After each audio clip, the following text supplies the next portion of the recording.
श्रीधाम वृन्दावनको निर्माण हुँदैको दृश्य हजुरलाई म देखाउँदैछु होइन। सोरेङ जिल्ला दोदोकमा हुँदैछ होइन। अहिले चाहिँ एकदम मार्बल लाउने काम चाहिँ युद्ध स्तरमा चलिरहेको छ है। यहाँले देख्नुहुन्छ है।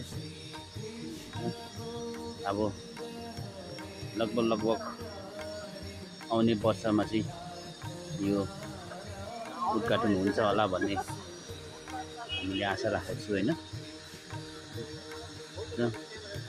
राम्रो काम हुँदैछ है।